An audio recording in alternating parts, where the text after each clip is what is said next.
Yung Air Force natin po humingi ng isang squadron ng F-16s. I was told in my trip to Washington last year, a few months ago, that there is a EU ally that's willing to give up their 2 squadrons of F-16s because they're going to buy the new F-35 fighter jets from the United States with all the spare parts, all the training equipment, including yung kanilang simulators for a fraction of the price of brand new ones.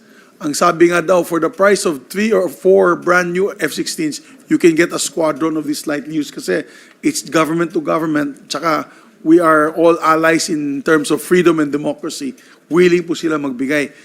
That's why every time we talk to our foreign defense partners, we ask them what technology they can provide to us, especially on the production of spare parts for our expensive equipment that we are buying. Because sustaining this equipment, we have to have the spare parts, especially equipment like the air assets, the naval assets. These are very expensive equipment, but we need support for supplies of spare parts. Opo, kasi kung sa Pilipinas pa lang, kung shipbuilding, magaling ang Pilipinas, hindi po Yes, tayo sir. mapapatalo. Agree, sir. So instead of importing, and I salute the AFP for the purchase of the Israeli patrol boats, particularly the Navy, because the Israeli company has decided to assemble the rest of the ships here in the Philippines using Cavite manpower in Cavite. That was the Aldag, I forget the name of that patrol boat.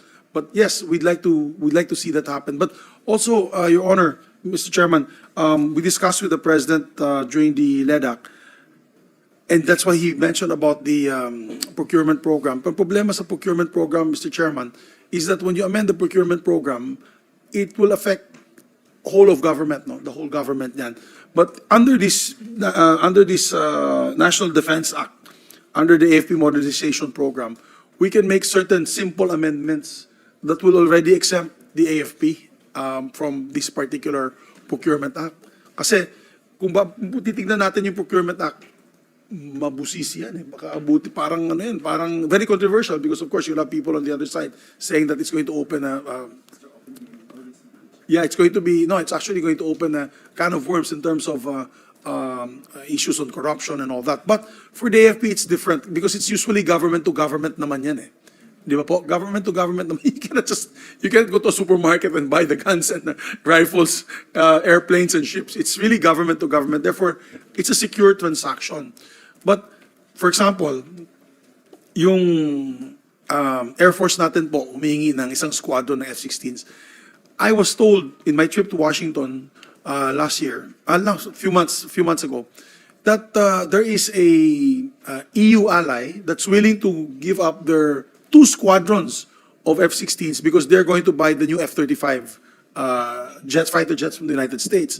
These are slightly used. I think they're within 10 years. It's about 10 years old, with all the spare parts, all the training equipment, including yung kanilang simulators, for a fraction of the price of brand new ones.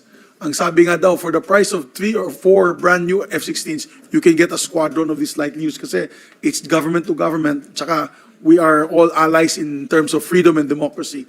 Willing po sila magbigay.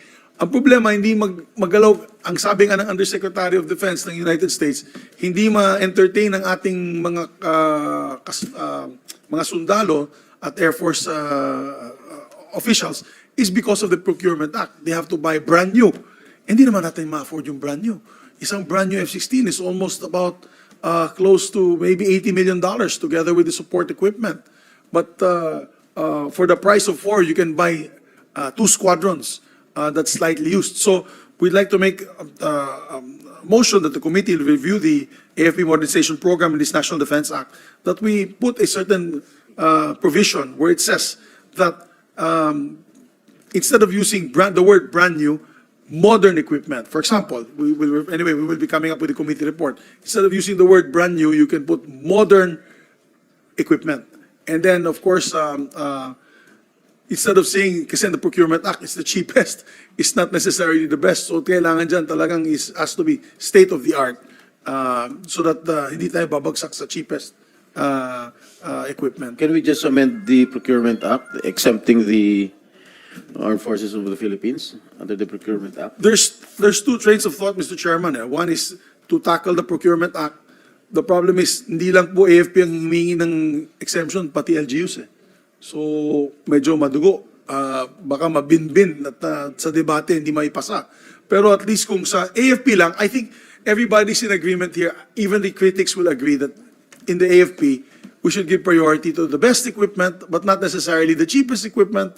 And of course, modern equipment, but not necessarily brand new equipment. So, parang gusto natin gawin, I think wala tayong contentious issue dyan. Kung ikaw po, Mr. Chairman, ang maglalabas po nito sa plenaryo, basta lalo na yon, na hinaharas ang ating AFP at ating Coast Guard, I think we will not have a problem because we need this equipment yesterday.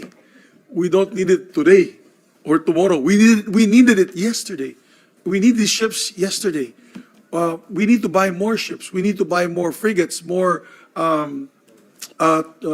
patrol boats. We need to buy Air Force planes. We need to buy missile systems. Sabi ko nga may nag-offer na mga ano sa ating bansa, yung ginagamit na yun sa Ukraine, anti-tank na there's a name for it. Yung anti-tank missiles nila, yung ano yung tawag dyan? Javelins, yes, javelins. Sabi ko, hindi natin kailangan ng javelins because for the tanks to come to the Philippines, they must ride boats. So what we need is anti-ship missiles, anti-aircraft missiles, and we need to act fast. Particularly this threat from our very unfriendly neighbor in the north. I think we have to start acting fast. So, Mr. Chairman, I would just like to end by saying that you have our full support. And this afternoon, I will give another privileged speech on the incident that happened 2 days ago on the West Philippine Sea, where we were once again bullied by this neighbor of ours in the north. And nakita mo kung gaano ka tapang ang ating mga Coast Guard at private vessels. But unfortunately, wala tayong magagawa. Ang liliit ng barko natin. Pag binangga yung barko natin, lubog agad yan sa liit ng ating mga barko. We need to arm our Coast Guard with bigger ships, as well as our Navy patrol boats, our gray ships. Ships that can stay longer periods of time in open water. Hindi pwede kasi nangyayari na yun, kung maliit yung barko mo, kailangan bumalik palagi yan. Stock up on logistics, on fuel. So, unlike the Chinese, ang lalaki po ng kanilang Coast Guard vessel, they can stay afloat for months before they get resupplied and restocked. So, we don't want any trouble, but we must be prepared for any eventuality. Hindi naman pwedeng pabayaan natin yung mga Marines natin dun sa Ayungin Shoal na gano'n na lang, na walang makain, walang pagkain, walang equipment, walang supply. And I said this time and time again, no rhyme nor reason nor logic can point out that these areas are in China, which is are part of China, which is 80 nautical miles from mainland Philippines to Palawan, and they are 600 nautical miles away from us. Kaya sinasabi ko, lahat ng interview ko, sinasabi ko, lumayas kayo mga Chinese. Lumayas kayo kasi Pilipinas ang may-ari niyan. But rhetoric is all, we can only do enough rhetoric. We need to help our armed forces, Mr. Chairman, as my final point. We need to give our men and women, our brave men and women, the ammunition, the equipment that they need to be able to defend our sovereignty. Wala po tayong inaatake dito. We are just defending our sovereignty. Diba? Yun ang manlulupig sa atin. Diba? Sa pambansang awit natin yan eh. Diba? So we sing that every day. And I hope now we will now have to defend our shores with whatever we have. So my final statements, we support the men and women of the armed forces, the DND, our intelligence agencies. We thank them for their bravery and we salute them for their service to the nation. So hopefully makakabawi po kami, not only in this budget but also in the laws that we will pass in this committee, and the chairman will have our full support. Salamat. Maraming salamat, Chairman. Maraming salamat sa inyo. Saludo po. Thank you very much to our Senate President, hardworking Senate President, Mig Zubiri. Yusek Espino, pag napasa ba natin itong batas na ito, pwede tayo lumaban sa China?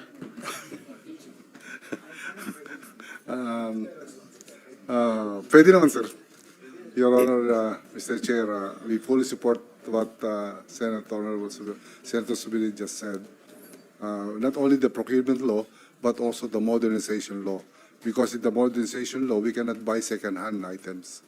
That's why we have to amend that law. So in order to buy those sophisticated equipment also, Your Honor. Thank you, Yusek Espino. Okay, Laban Pinas.